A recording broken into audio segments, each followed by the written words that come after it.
Okay, hello everyone, my name is Jackie and I'm a professor here at Seneca Polytech, and today what we're going to show you is how to use the KEYSIGHT E33220A signal generator.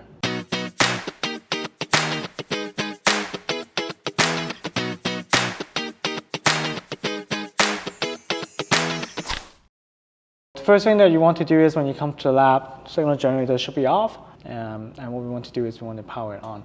Now the output cable is usually connected already because we have the BNC cable. It's a very special type of cable, very different than the multimeter cable. Okay? And it will take a few minutes for it to start up. And once it starts up, we'll have the front plate showing that the output is currently set to 1 kilohertz. Okay? Now in terms of wave shape wise, there's sine wave, square wave, ramp, pulse, and noise, as well as arbitrary waveform that you can generate from here. Okay, for this video, we're just going to stick to sine wave. Okay. Now with sine wave, we're going to set frequencies. Let's just set frequency. We'll change it a bit. Let's have it at, oops, not frequency. We're going to change it to, we use the left and right symbol. I'm going to change it to, let's change it to 500 hertz instead of 1 kilohertz. So let's do 500 hertz. So we can use the knob to change it.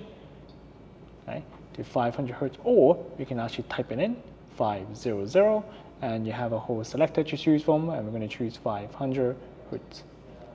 Okay, or you might be able to do 0.5 kilohertz, and that will give us 500 hertz as well. Once you have the frequency set, go over to amplitude, and now we have amplitude set to 200 millivoltage. Okay, this is a peak-to-peak voltage. So if we set it to 100 millivolt, we're going to get a 100 millivolt peak-to-peak. Now for the purpose of this video, we're going to plug in the output from the function generator directly to the input of a oscilloscope. And when that is the case, what we have to set is we have to make sure that the output from the function generator is set to high impedance mode, because the input of a oscilloscope is high impedance. So then we want to set the function generator to high impedance output so that it is expecting the output to be used in a high impedance input device. So we're going to go to utility, okay, output setup, and we're going to change that to high Z. Okay.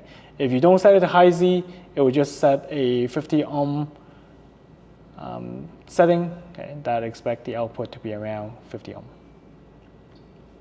Okay, so we're going to have the high Z done, okay, and now that will automatically adjust the output amplitude to 200 milliohm for you, 200 millivolt, okay, and let's set that to 1 volt so we can actually see it as a 1 volt peak-to-peak signal with the oscilloscope.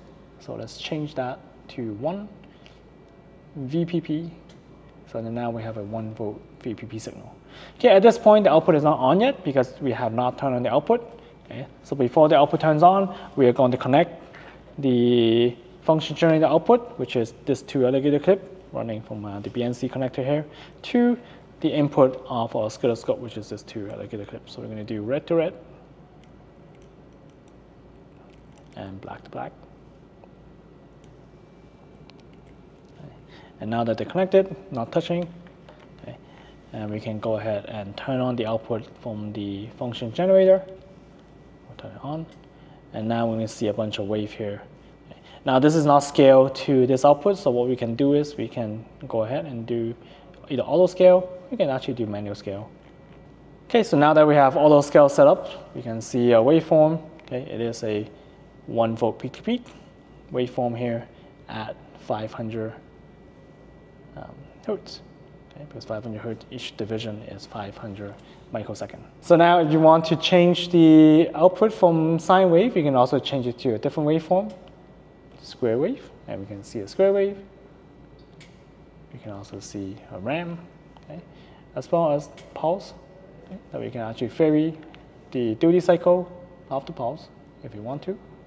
So you can change the pulse width, okay, all the way up.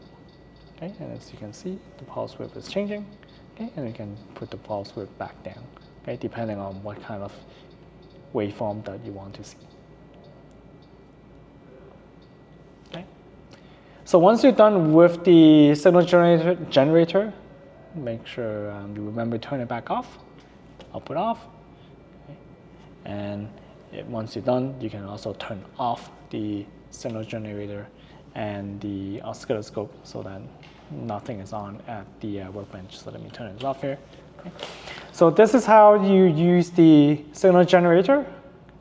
And thank you very much for watching this video. Okay, join us with some of our other video. Thank you.